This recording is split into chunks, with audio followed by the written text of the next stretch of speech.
First టైమా? అవును, మీకెలా తెలిసిపోయిందండి? అంటే మా బామ్మ చెప్పింది. శోభనం గదిలో అనుభవం మగాడైతే మామిడి పండు పిసుక్కొని తింటాడు, అదే లేనివాడైతే మీలా ఇలా అరటిపండు ఓపిగ్గా ఒలుచుకొని తింటాడు అని.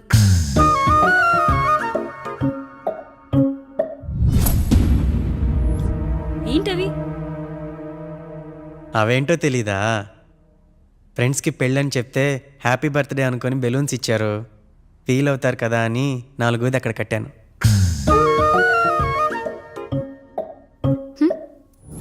ఈ అన్నయ్య వచ్చాడు.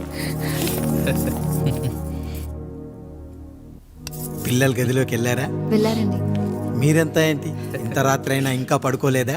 మీరు లేనిది ఎప్పుడైనా పడుకున్నామా అన్నయ్య? అందరం కలిసే కదా పడుకునేది మావయ్య. సరే అందరం పెద్దోడి గదిలో పడుకుందాం. ఈ రోజు వాడి శోభనం కదా, అసలే కొత్త. పక్కనుంటే ధైర్యంగా ఉంటుంది. పక్క నుండి దగ్గరుండి జరిపిద్దాం, పదండి.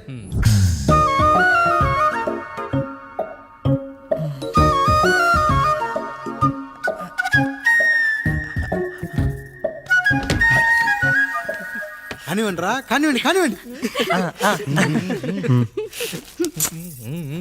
మీరేం మావయ్య ఇక్కడ పడుకుంటున్నారు? అదేంటమ్మా పెద్దోడా, చెప్పలేదా? మేమంతా కలిసే పడుకుంటామమ్మా, నువ్వు మాతో పాటే. అవును భార్గవి. మీరు ఊరుకోండి. మీరు ఇక్కడ పడుకోవడం నాకు ఇష్టం లేదు మావయ్య.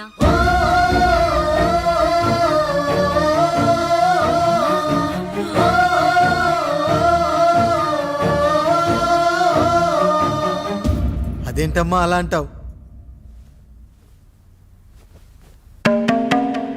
ఎన్నో చూసాం, ఎన్నో చేశాం. దుక్కి దున్ని కోత కోయకుండానే ఈ విత్తనాలన్నీ మొలకొచ్చాయంటావా తల్లి? అవన్నీ నాకు తెలియదు మావయ్య, మర్యాదగా బయటికి వెళ్ళండి.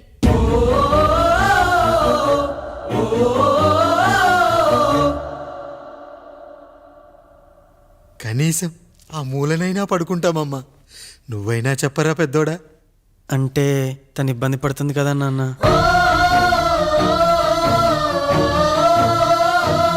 నువ్వు కూడా ఏంట్రా, పిల్లలేదో ఆశపడుతున్నారమ్మా. ఒక్కసారి ఆలోచించమ్మా. మావయ్య మీరు బయటికి వెళ్తే మేము తలుపులేసుకుంటాం.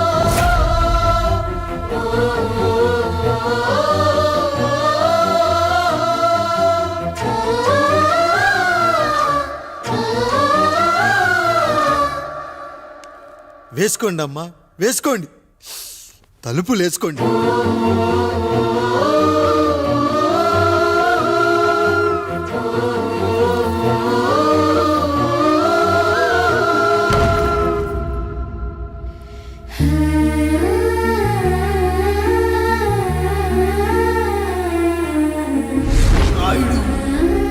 బిడ్డలు జాగ్రత్త. ఈ రోజు నుంచి వీళ్ళంతా నీ తమ్ముళ్ళు చెల్లెళ్ళు కాదు, నీ బిడ్డలు.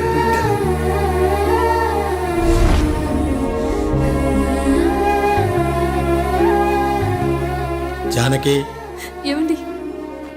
సావిత్రి, ఏమండి? లక్ష్మి, ఏమండి? మన గదిలోకి పదండి. ఇక నుంచి ఎవరి పిల్లలతో వాళ్ళ గదిలోనే పడుకోవాలి. ఇది ఈ రోజు నుంచి ఈ వంశానికి రాస్తున్న కొత్త శాసనం. అయ్యా అలా అరకండి అయ్యా, మీరు లేకుండా మేము ఎప్పుడైనా విడిగా పడుకున్నాము. అంతా కలిసే కదయ్యా పంచుకున్నాం. వెళ్ళరా వెళ్ళు, నీకు భార్య ఉంది, నీకు పడగది ఉంది. వేసుకోండి రా, మీరు వేసుకోండి, తలుపులు వేసుకోండి. మీరు కూడా ఏంటండి పిల్లలేదు? చిన్న పిల్లల వాళ్ళని ఉయ్యాల్లో ఆడించేటప్పుడు పక్కనే ఈ నాన్న కావాలి, బడికెళ్ళేటప్పుడు పక్కనే ఈ నాన్న కావాలి, గుడికెళ్ళేటప్పుడు కూడా పక్కనే ఈ నాన్న కావాలి. కానీ శోభనం గదిలో మాత్రం పక్కనే ఉంటానంటే బరువయ్యాను జానకి, బరువయ్యాను.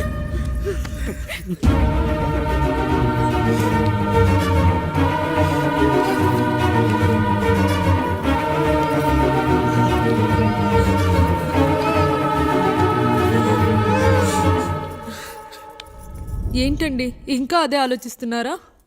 ఎలా మర్చిపోగలను లక్ష్మి? జరిగింది ఏదో జరిగిపోయింది, మీరు బాధపడకండి. ఎంత మాట అన్నాడో చూసావా? నా భార్య ఇబ్బంది పడుతుంది, బయటికెళ్ళండి నాన్న అన్నాడు. వాడిని ఎలా పెంచాను? చదువుకుంటే పై చదువులకు వాడు వేరే ఊరు వెళ్ళాల్సి వస్తుందని చదివే మాన్పించేశాను. జ్వరం వస్తే ఆ మాత్రలు చేదుగా ఉంటాయని నేనే మింగాను. నోరు తెరిచి అమ్మ కావాలన్నప్పుడల్లా ఎంతమంది అమ్మల్ని ఇచ్చాను. నాన్న అన్న ప్రతిసారి నాన్నల్ని ఇవ్వలేకపోయానని వాడికి నా మీద కోపమో ఏమో జానకి. నిజమేనండి, మనమంతా ఇలా లేమే. మన కుటుంబానికి దిష్టి తగిలింది. మా నాన్న మరణంతో ఆస్తిపోయి తమ్ముళ్ళతో నడి రోడ్డున పడ్డప్పుడు ఇలాంటి కష్టాన్ని మొదటిసారి అనుభవించాను.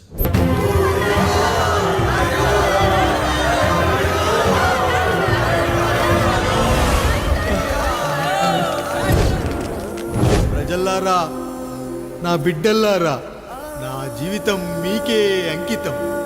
మళ్ళీ జన్మంటూ ఉంటే మీకోసం తిరిగి వస్తాను.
ఎవడొస్తాడు?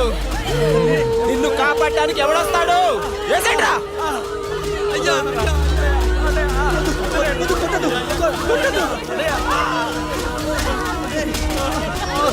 కష్టం వస్తే ఒక్కసారి నాన్న అని పిలవరా, ఆ సమాధిలోంచైనా లేచొస్తా.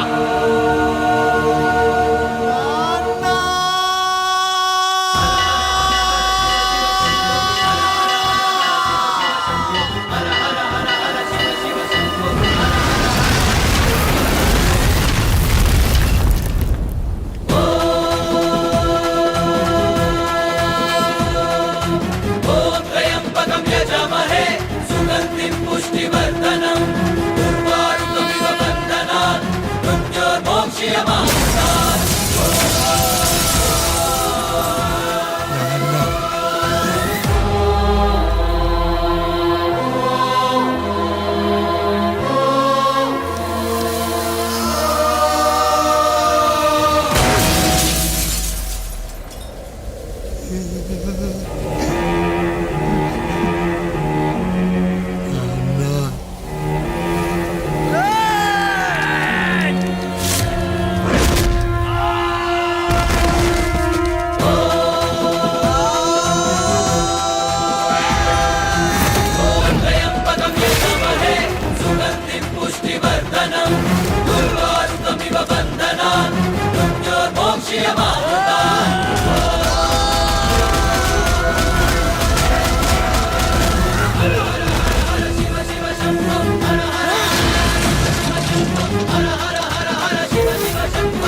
లేచి నిలబడండి, కొట్టండి, గట్టిగా కొట్టండి, కసితీరా కొట్టండి.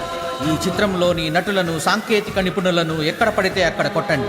కనిపించిన ప్రతి చోట కొట్టండి చప్పట్లతో. విడివిడిగా ఉన్న వ్యక్తుల మధ్య బంధాన్ని నిలిపేది కుటుంబం. విడిపోయిన కొబ్బరి ఆకులను కలిపి ఉంచేది కొబ్బరి మట్ట. కుటుంబం కోసం నిలబడ్డ ఎందరో అన్నయ్యలకు మా ఈ చిత్రం అంకితం.